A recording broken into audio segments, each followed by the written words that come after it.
All right, hey guys, it's Mr. Tibbs here. So, in response to last week's wonderful reception of the Storytime videos, I'm going to be doing them again this week, possibly continuing it as a series. So, I'm going to be answering some viewer questions today as well, and just telling you guys a little bit of a couple stories because you guys also requested that. So, our first question today comes from Sir Striker. How did you meet the legendary meme master, our Lord and Savior, the ultimate pug master himself, the Masterofroflness? All right, well, as I said in the comments, it's not the most exciting story, but I'll basically do my best to try and explain things to you here. So I first found out about Masterofroflness, I would say about a year ago. I was looking into new strategy games, and I came across his stuff on Planetary Annihilation. Ended up watching a couple of his videos and ended up buying Planetary Annihilation and playing, and then that was kind of the end of it. But, coming back, now this year in about May, I had just left a TeamSpeak community and a gaming community, and I was looking for a new group of gamers. But I was looking for something a little bit more focused on strategy games. Because as, a lot of you may know, probably being strategy gamers yourself, strategy gaming isn't nearly as big as it used to be. And the communities aren't as big, and they're not as common. And sometimes they can be just really hard to find. And a lot of your regular friends who play video games, they probably don't play strategy games. Because it's a little bit more of a hardcore audience. So, coming back, in my mind, it came back to, Masterofroflness and this group that, was clearly playing strategy games a lot. And I was like, well, I'm looking for a strategy group game or a gaming group. Jesus Christ, I can't talk today. And so I ended up doing some research, trying to figure out where his community is and such. Managed to figure it out, signed up for the community, got invited into the TeamSpeak. And for actually the first couple months, I actually didn't talk at all to Raffle. I actually spent most of the time hanging out with other community members, as well as some of my other friends who decided to join the community alongside me. And, that was fine.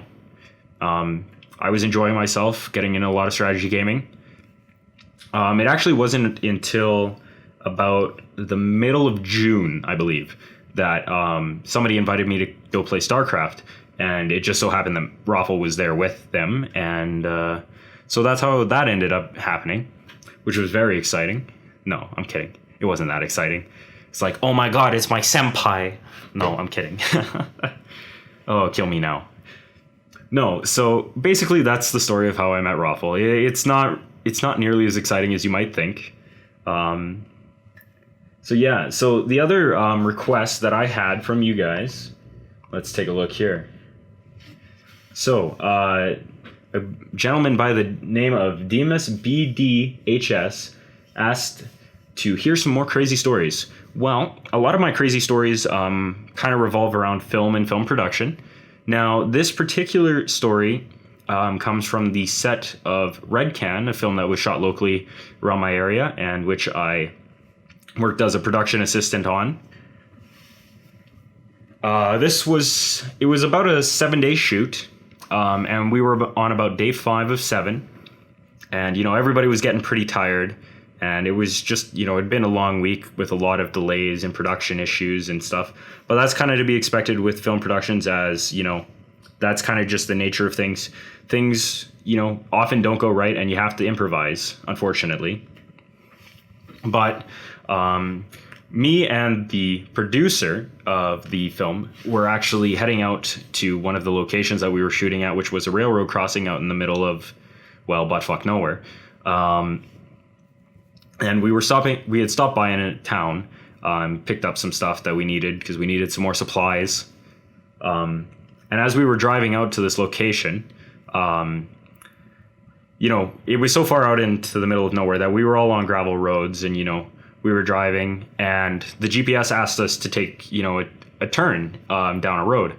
And we looked down it, and we were like, this doesn't look very good, because it was the middle of spring, and a lot of during spring here, during the thaws and stuff, a lot of the roads kind of become impassable. Not necessarily because they're like washed out, but just because the mud is so thick and like so deep that you can't really pass through it anymore. So we ended up going around, and we get to this railroad crossing, and we're sitting there, we're waiting, and they were supposed to be about 10 minutes behind us. So we're waiting, 10 minutes passes, 20 minutes passes, 30 minutes passes. And we're kind of, we're chatting, and, we're like, hey, where are these guys? And it kind of occurs to me, hey, maybe we should tell them not to take that side road that, was washed out. And this was because a lot of the crew and the particular person who was driving the truck that day were from Montreal. So, they're kind of more city folk, and, they probably didn't have as much experience with the roads here. And, something that they might think would be okay to go through just because they don't have as much experience might not be.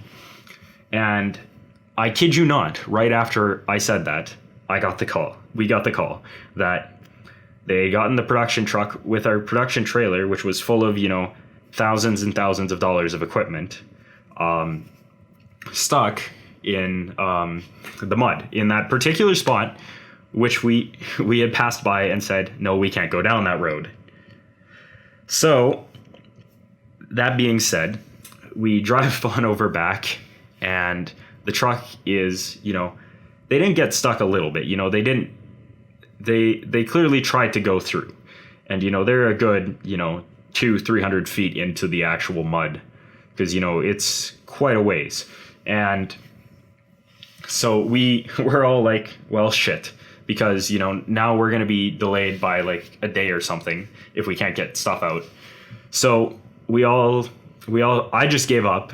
I was wearing a pair of work boots, and I just gave up and ruined them. And we cleaned out the trailer. We got all of the equipment out and into the producer's truck. Thank God. And we send that off with a bunch of the crew members to go start getting things set up while some of the other folks tried to get this truck out. So at first we were like, oh, well, maybe if we, get behind it, give it a little bit of push, maybe we can get the truck and trailer out, because we didn't think it was that bad. Unfortunately, it really was. And we really just succeeded in getting it stuck more. So we gave up on the truck and trailer. We just tried for the truck, because we thought, if we get the truck out far enough, we can maybe just attach a rope to it and just pull the trailer out. Well, we managed to get about 20 feet. I got the truck even more stuck, which was great. Can't confirm. And after that, we... oh, boy. Yeah, so after that, we ended up giving up and just getting a farmer to give us a hand pulling it out. Kind of cost us like $400 because, we couldn't get a tow truck out because it was like the middle of the weekend and nobody was working, which was great. But yeah, so that's a little bit of one of the crazy production set stories. All these crazy things happen, all the time on sets. And, it's kind of just an accepted part of films.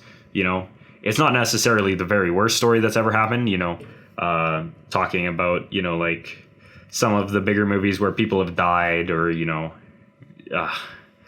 thousands of dollars have been lost or like months upon months upon months of delays. Thankfully, it was only a day of delays.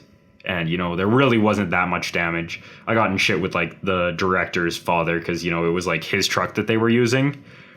And in getting it taken out of the mud, it had like what's called a bush pusher, but it's basically just like a metal bar in front of it. And he's like, oh, well, you bent that. And I'm like, cool. Did you want me to attach it to the axle and bend the axle to get your truck out?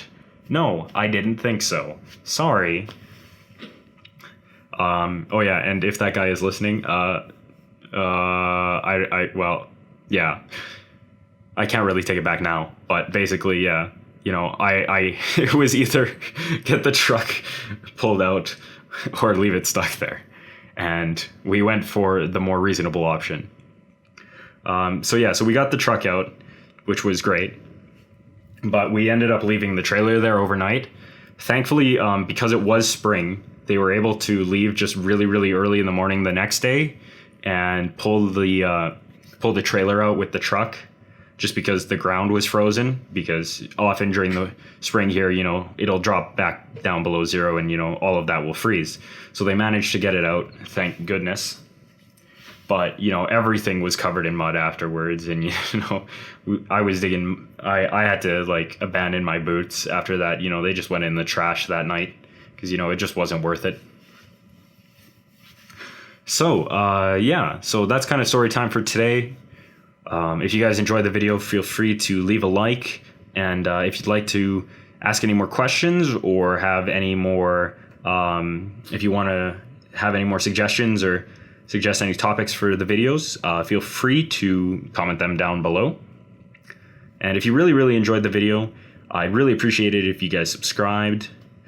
And that's it for story time this week. Going to be trying to do this as a weekly thing, so you'll probably see another one of these next week. But anyways, bye-bye.